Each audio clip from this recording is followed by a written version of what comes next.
Ya, baik, Assalamualaikum warahmatullahi wabarakatuh. Perkenalkan, nama saya Madani Srabani dengan NIM belakang 3 digit 224. Nah, jadi sebelumnya selamat pagi ya buat Bapak Agus selaku dosen pengampu mata kuliah perilaku organisasi. Nah, jadi di sini saya ingin mempresentasikan materi terkait peran persepsi dalam pengambilan keputusan. Sebelum masuk ke definisi persepsi, saya ingin mengajak teman-teman membayangkan ya, satu situasi sederhana, yang dimana misalnya ada dua orang melihat kandidat yang sama saat wawancara kerja. Nah, orang pertama ini menilai kandidat itu percaya diri. Nah, orang kedua menilai kandidat itu sombong. Padahal yang dilihat ini sama, orangnya juga sama dan situasinya juga sama. Yang berbeda adalah cara mereka menafsirkan apa yang mereka lihat. Nah, disinilah peran persepsi menjadi sangat penting dalam organisasi. Perbedaan persepsi bisa mempengaruhi keputusan tentang promosi, perekrutan, penilaian kinerja, bahkan pemberian kredit seperti dalam studi kasus nanti. Nah, karena itu, memahami persepsi bukan hanya teori, tapi sangat relevan dalam praktik manajemen. Oke, baik, sekarang kita masuk ke pembahasan pertama ya, yaitu apa itu persepsi. Nah, jadi kita langsung saja ya, kita bahas apa sih itu persepsi. Nah, persepsi ini adalah proses individu dalam mengorganisasi dan menafsirkan kesan sensorik untuk memberi makna terhadap lingkungan. Nah, hal yang sangat penting adalah perilaku seseorang ini didasarkan pada persepsi, bukan realitas objektif. Nah, artinya dua orang ini bisa melihat situasi yang sama, tetapi mengambil keputusannya itu berbeda karena cara mereka menafsirkannya juga berbeda.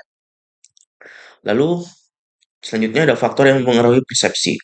Nah, persepsi ini dipengaruhi oleh tiga kelompok faktor utama. Yang pertama adalah faktor dalam perceiver, yang artinya orang yang menilai seperti kayak sikap, motivasi, pengalaman, dan ekspektasi. Lalu yang kedua ada faktor dalam target atau objek yang dinilai seperti penampilan, cara berbicara, atau karakteristik tertentu. Yang ketiga ada faktor dalam situasi yang berarti seperti waktu, lingkungan kerja, atau tekanan sosial. Nah, jadi persepsi ini bukan hanya tentang orang yang dinilai, tetapi juga tentang siapa yang menilai dan dalam kondisi apa. Lalu selanjutnya ada teori atribusi. Nah, teori atribusi ini menjelaskan bagaimana sih kita menilai apakah perilaku seseorang ini disebabkan oleh faktor internal atau eksternal. Nah, ada nih tiga faktor utama. Yang pertama ada distinctiveness, lalu yang kedua ada konsensus, yang ketiga ada konsistensi. Nah, namun ya, dalam prakteknya, seringkali muncul bias seperti yang ada dalam slide, yaitu yang pertama ada fundamental attribution error, yang berarti kecenderungan menyalahkan karakter pribadi orang lain, bukan situasinya. Lalu yang kedua ada self-serving bias, yang berarti ketika kita sukses, kita menganggap itu karena kemampuan kita sendiri atau diri sendiri. Tetapi ketika kita gagal, kita akan menyalahkan faktor luar atau faktor eksternal. Nah, lalu yang selanjutnya ada jalan pintas persepsi ya. Jadi, lalu yang selanjutnya ada selective perception, yang dimana ini adalah kecenderungan melihat apa yang ingin kita lihat ya. Jadi, kita cenderung memilih informasi yang sesuai dengan keyakinan atau pengalaman kita sebelumnya dan mengabaikan informasi yang lain. Nah, ini sering terjadi ya tanpa kita sadari. Ini termasuk dalam jalan pintas persepsi yang dimana di antaranya juga ada halo efek yang berarti satu karakteristik mempengaruhi keseluruhan penilaian. Lalu yang ketiga ada kontras efek, di mana penilaian ini dipengaruhi perbandingan dengan orang lain. Lalu yang terakhir ada stereotyping, yang berarti kita menilai berdasarkan kelompok.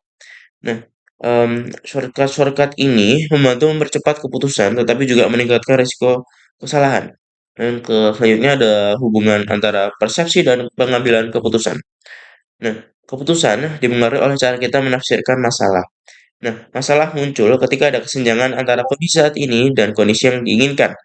Nah, namun persepsi-persepsi ini menentukan bahwa apa yang dianggap sebagai masalah, lalu alternatif apa yang akan dipilih, lalu selanjutnya ada informasi mana yang dianggap penting. Nah, jadi persepsi ini adalah fondasi dari proses pengambilan keputusan. Lalu selanjutnya ada model pengambilan keputusan rasional. Nah, model rasional ini terdiri dari 6 langkah, yaitu kita mendefine the problem atau mendefinisikan masalahnya ini apa gitu.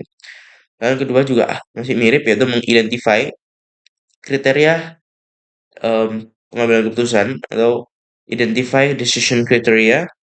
Lalu yang ketiga ada allocate weight, yang berarti kita menentukan ini beratnya seberapa berat gitu ya. Lalu yang keempat ada develop alternatif.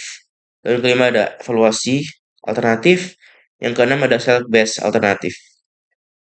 Jadi model-model ini menggambarkan keputusan ideal yang sepenuhnya logis dan objektif.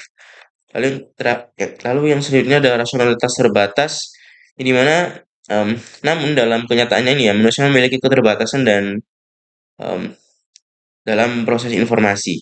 Nah, inilah yang disebut daripada rasional terbatas. Nah, kita sering menggunakan model sederhana dan memilih solusi yang cukup baik, bukan yang em, paling optimal ya, atau bukan yang terbaik. Jadi, ini disebut statis fixing. Nah, yang selanjutnya ada pengambilan keputusan intuitif. Nah, em, selain rasional ini, ada juga keputusan intuitif. Nah, keputusan intuitif ini didasarkan pada pengalaman dan insting. Nah, biasanya ini cepat dan emosional. Intuisi ini nggak selalu salah. Justru dalam beberapa situasi, intuisi ini bisa melengkapi analisis rasional. Lalu selanjutnya ada bias pengambilan keputusan umum. Nah, beberapa bias-bias ini sangat umum ya dalam pengambilan keputusan, yang antara lainnya ada overconfidence bias, ada anchoring bias, ada bias, ada availability bias, ada escalation of commitment, ada randomness error, ada risk aversion, and yang terakhir ada hindsight bias. Nah, selanjutnya ada perbedaan individu dalam pengambilan keputusan. Nah, setiap individu ini berbeda ya dalam mengambil keputusan yang dipengaruhi oleh kepribadian atau personality, conscientiousness, self-esteem, gender, rumination differences, mental ability, and yang terakhir ada cultural differences atau budaya. Nah, jadi artinya latar belakang seseorang ini sangat mengaruhi cara ia menilai dan memutuskan sesuatu. Lalu selanjutnya ada organizational constraints. Yang pertama ada performance evaluation, ada reward system, ada formal regulations, ada time constraints, ada historical precedents.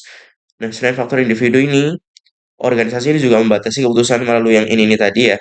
Dari lingkungan organisasi ini membentuk bagaimana keputusan dibuat melalui em, model-model ini.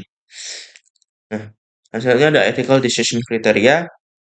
Jadi dalam pengambilan keputusan, aspek etika ini juga penting. Nah, di sini ada tiga kriteria utama ya. Yang pertama ada utilit- utilitarianism, yang berarti manfaat terbesar untuk mayoritas. Lalu ada rights, yaitu menghormati hak individu. Ada justice, yang berarti keadilan dan perlakuan setara. Nah, manajer ini harus menyeimbangkan ketiga ini agar keputusan ini nggak hanya menguntungkan secara bisnis, tetapi juga secara etis. Nah, kita lanjut ke study case saya ya. Saya mengambil dari Bank Simniaga. Nah, misalnya ya, Anto bekerja sebagai analis kredit di Simniaga. Nah, ia ini menangani pengajuan pinjaman dari pengusaha muda di bidang coffee shop.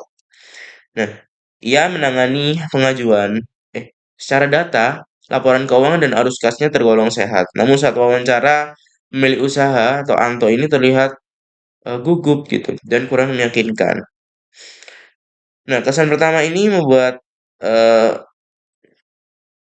Anto meragukan kemampuan manajerialnya dan hampir menolak pengajuan kredit.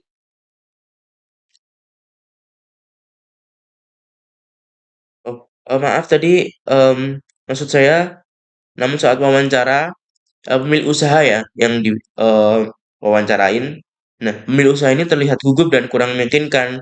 Nah, jadi kesan pertama ini membuat Danis meragukan kemampuan manajerialnya dan hampir menolak pengajuan kredit. Nah, analisisnya, kasus ini menunjukkan beberapa bias. Yang pertama ada halo efek, yang berarti satu karakteristik yaitu kegugupan memengaruhi penilaian keseluruhan. Yang kedua ada selective perception, yang dimana lebih fokus pada bahasa tubuh daripada data keuangan. Yang ketiga ada experience bias, yaitu pengalaman masa lalu mempengaruhi penilaian saat ini. Namun setelah meninjau ulang data dan berdiskusi dengan tim resiko, em, si Anto ini menyadari bahwa persepsinya dipengaruhi penilaian subjektif yang pada akhirnya kredit disetujui dengan penyesuaian. Nah, ini menunjukkan bahwa persepsi ini memang mengaruhi keputusan tetapi harus diseimbangkan dengan analisis objektif.